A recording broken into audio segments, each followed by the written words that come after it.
यीशु के नाम में इन ऐप्स के खिलाफ प्रार्थना करते हैं, ये गंदगी समाज से दूर हो। अपने हाथों को उठा। अगर तुम वैश्या हो, प्ले बॉय हो, आदमी हो ऐसे जो ऐसा काम करते हैं, तो जो नंबर मैंने आप तुमको दिया है घर बनाने के लिए, उस नंबर पे अपना केस जरूर बताना।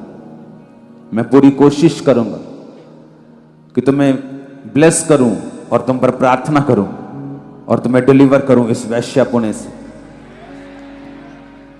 तुम्हें काम खोल के देना पड़े मैं दूंगा, लेकिन तुम इस वैश्यापुणे से आजाद हो जाओ, मेरी ये प्रार्थना है। क्योंकि यहोवा का आत्मा जिसने तुम्हें पवित्र होने के लिए बुलाया है, वो नहीं चाहता तुम ये काम करो।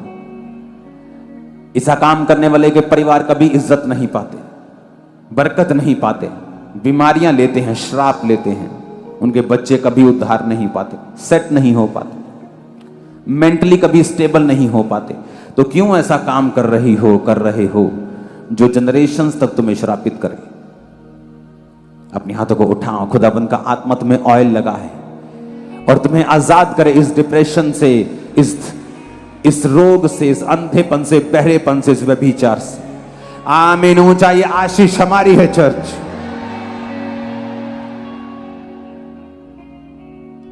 Hallelujah, hallelujah. अपने हाथों को हिलाकर, बाइबल को उठाकर, वचन को मानने के लिए प्रार्थना करेंगे। खुदाबंद आज जो कुछ मैं सुनूंगा मैं उसे मानूंगा और फलों को लेके आऊंगा। ऊंची आवाज में हालेलुया बोलो। आज इस डिलीवरेंस वीक्स में मैं आपको बधाई देना चाहता हूं।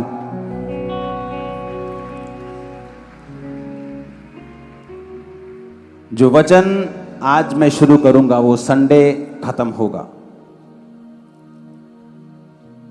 और कोई भी जन जो आज यहां मौजूद है वो संडे की मीटिंग को मिस नहीं करेगा। उसका एक रीजन है, क्योंकि प्रकाशित वाक्य के साथ उसकी 9 आयत में लिखा है, इसके बाद मैंने दृष्टि की और देखो, हर एक जाति, कुल और लोग और बड़ी, हर एक भाषा में से एक ऐसी बड़ी भीड़ जिसे कोई गिन नहीं सकता था, सफेद वस्त्र पहने, अपने हाथों में खजूरों की डालियां लिए हुए सिंहासन के सामने और मेमने के सामने खड़ी है।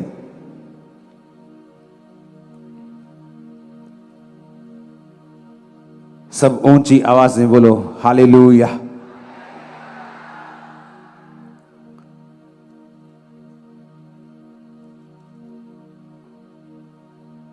जो आज मैं आपको बताऊंगा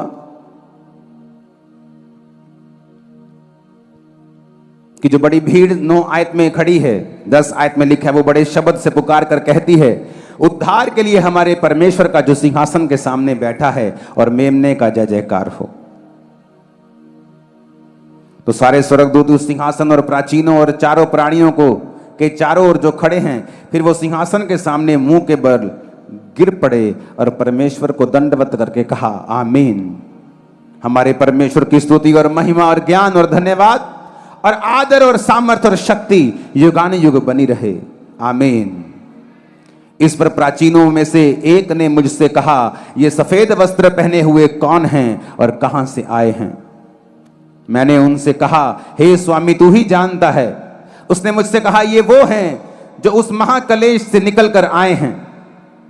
इन्होंने अपने अपने वस्त्र मेमने के लहू में धोकर सफेद किए हैं। इसी कारण वो परमेश्वर के सिंहासन के सामने हैं और उसके मंदिर में दिन रात उसकी सेवा करते हैं। और जो सिंहासन पर बैठा है वह उनके ऊपर अपना तंबू तानेगा। फिर वो भूखे और प्यासे ना होंगे, ना उन पर कोई धूप, ना उन पर तपन पड़ेगी, क्योंकि मेमना जो सिंहासन के बीच में है उनकी रखवाली करेगा। उन्हें जीवन रूपी जल के सोतों के पास ले जाया करेगा और परमेश्वर उनकी आंखों से सब आंसुओं को पोंछ डालेगा।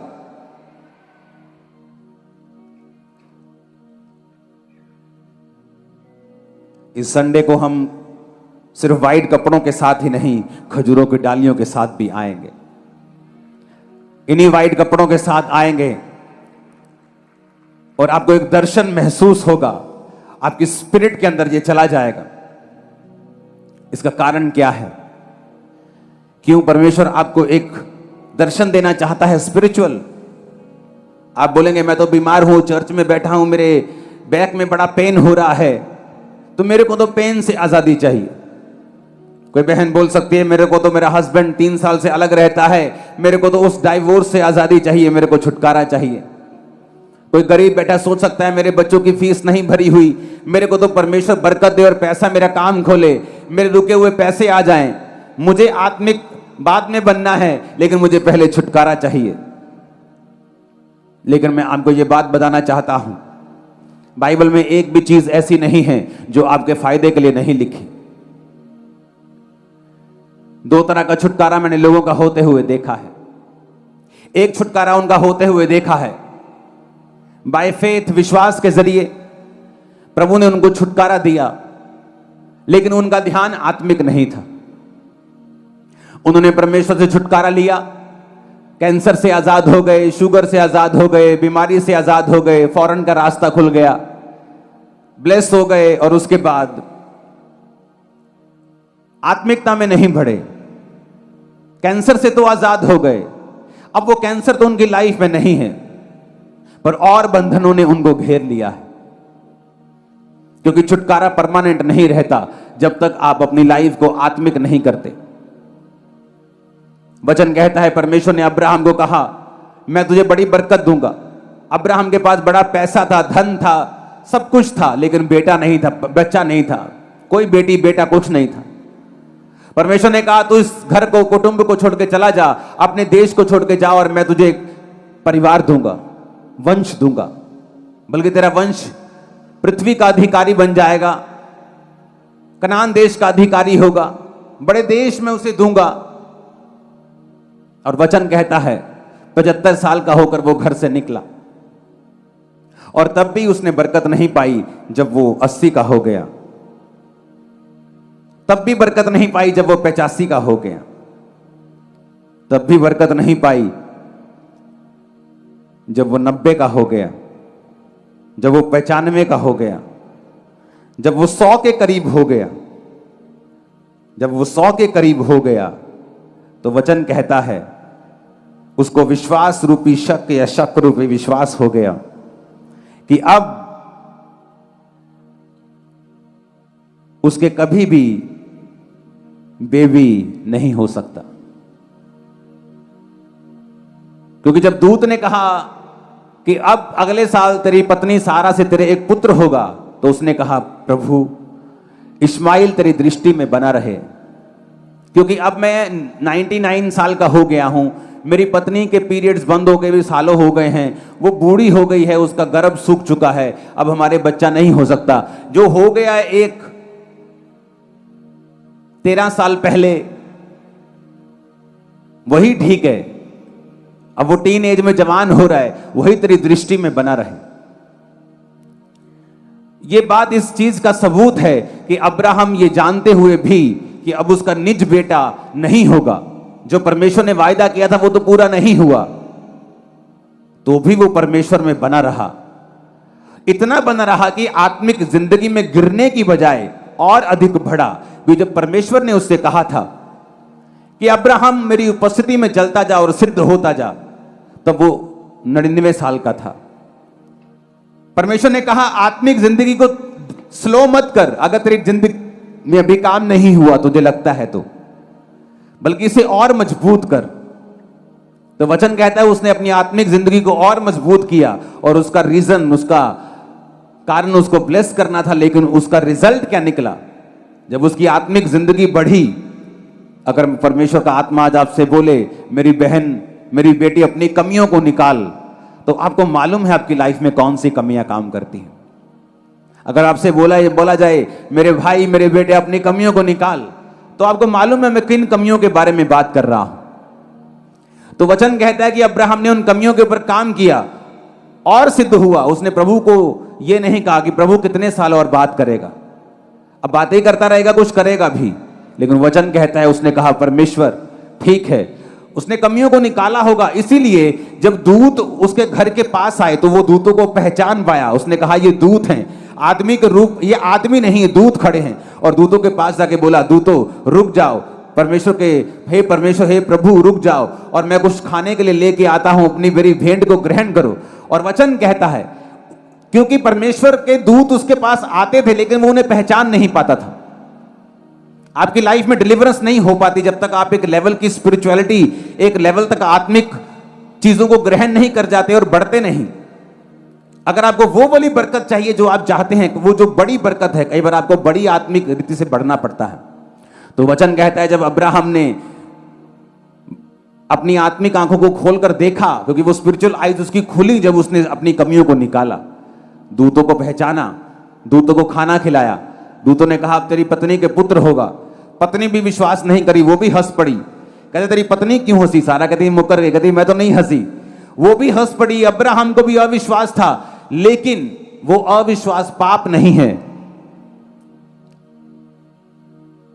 अगर आप कर्म करना ना छोड़ें, बाइबल पढ़ना ना छोड़ें, चर्च आना ना छोड़ें, हुक्मों को मानना ना छोड़ें, अगर आपके मन में अविश्वास भी है तो परमेश्वर उसकी भी परवाह नहीं करता, क्योंकि रिजल्ट वही होगा जो मार्वलस होगा।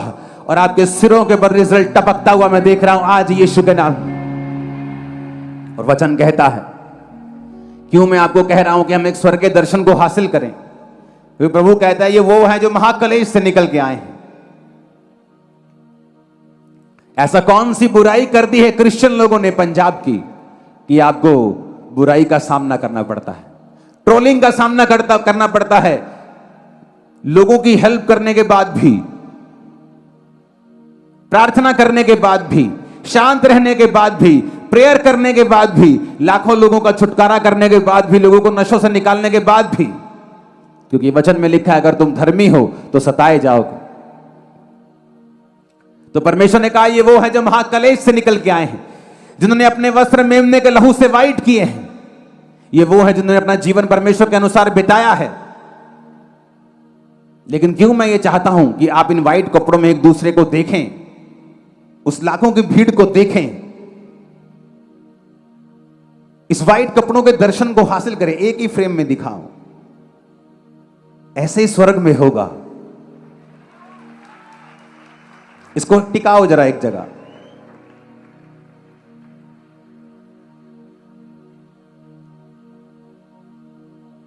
ऐसे ही स्वर्ग में होगा। ऐसी भीड़ जिनकी गिनती नहीं हो सकती, हर भाषा, कुल, जाति, छोटा बड़ा, लंबा ऊंचा, सब, डॉक्टर, इंजीनियर, सफाई वाला, सब एक ही जगह।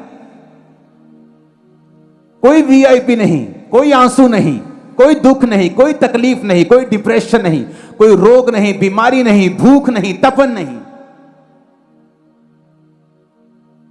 सेवा ही सेवा, जय जयकार ही जय जयकार, और मेमने का दर्शन रोज। सिर्फ एक फ्रेम दिखाओ, पहले वाला फ्रेम दिखाओ। हां, क्यों काट रहा है पीछे से? क्या बीमारी है इस कैमरामैन को?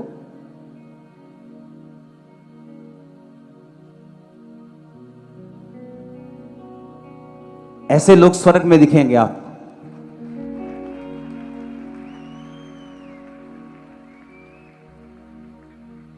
थोड़ा नीचे आ, कौन है ये कैमरामैन? कितने मेरी बात को समझ रहे हैं? ये दर्शन आप स्वर्ग में देखेंगे।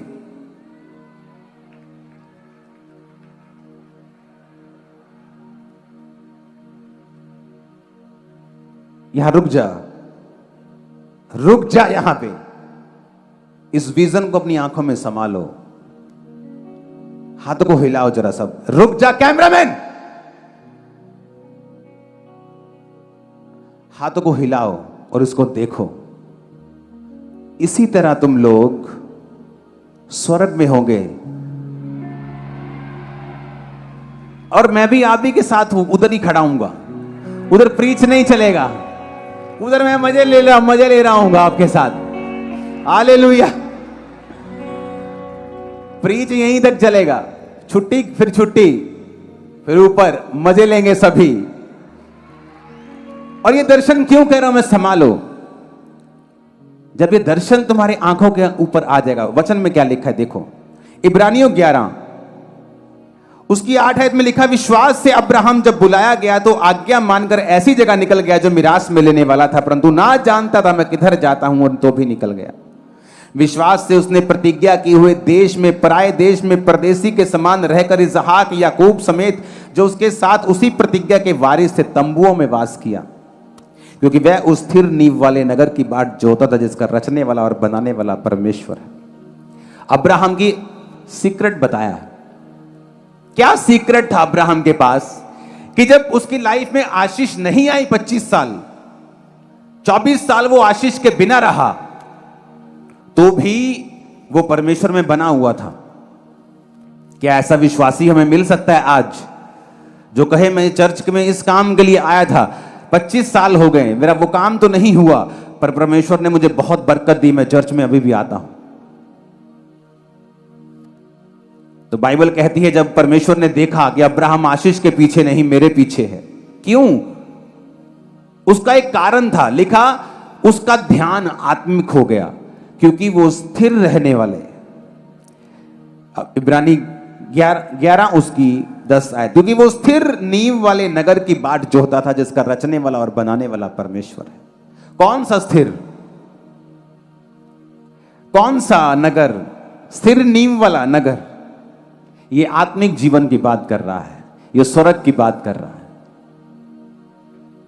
ये स्वर्गीय जीवन की बात कर रहा है।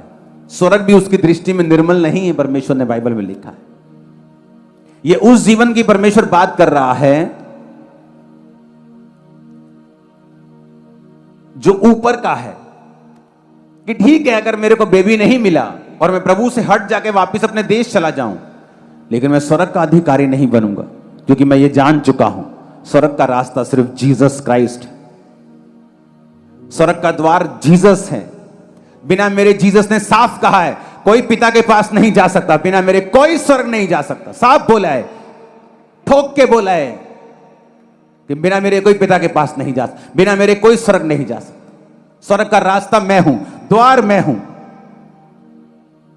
जब आपका मन परमेश्वर की ओर लग जाएगा और शैतान आपको भरमाएगा कि देख तेरे पास अभी ये आशीष नहीं है, जैसे वो मुझे भरमाता था आज से कुछ साल पहले, जब सालों प्रार्थना करने के बाद भी मुझे लगता था कि मुझे आशीष ये नहीं मिलेगी, लेकिन क्योंकि मैं आत्मिक जीवन में आ चुका था, जानता था कि बैग जाऊंगा भी तो क्या करने जाऊंगा, शैतान के पास जाऊंगा भी तो क्या करूंगा, कम से कम मैं स्वर्ग तो जा रहा हूं।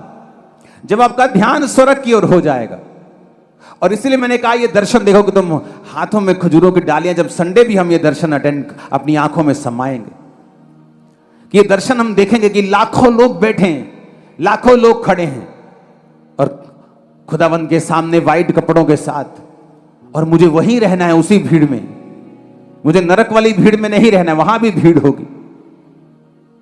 और अगर मैं उस दर्शन को अपना लेता हूं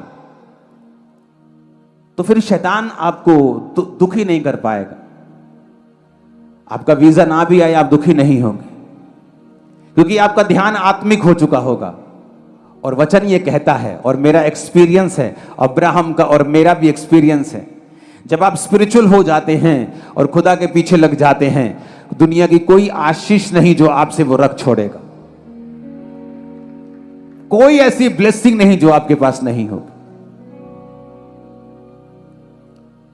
लेकिन इसलिए मैंने कहा कि हम एक दर्शन लेंगे, एक बड़ी भीड़, एक वाइट कपड़ों के साथ, जिसमें मैं हूं, आप हैं, सभी हैं, जो यीशु के लहू से धुल कर गए हैं। ये मैं आपको सीक्रेट दे रहा हूं। अगर आप इस चीज को समझ जाएंगे कि मुझे आत्मिक होना है, स्पिरिचुअल ध्यान रखना है, कोई आशीष लेट है, प्रभु की मर्जी हो सकती है, लेकिन मुझे अपनी आत्मिक जिंदगी के साथ कोई कॉम्प्रोमाइज नहीं करना है, आप सेम नहीं रहेंगे। मैंने कहा आप सेम नहीं रहेंगे।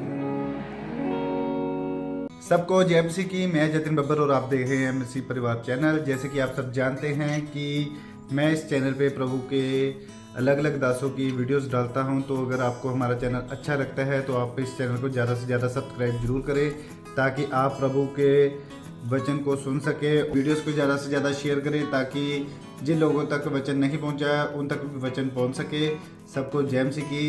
एक बार मैं आपसे दोबारा कहूँगा कि इस चैनल को सब्सक्राइब जरूर करें और वीडियोस को ज़्यादा से ज़्यादा शेयर करें। जय मसीह की।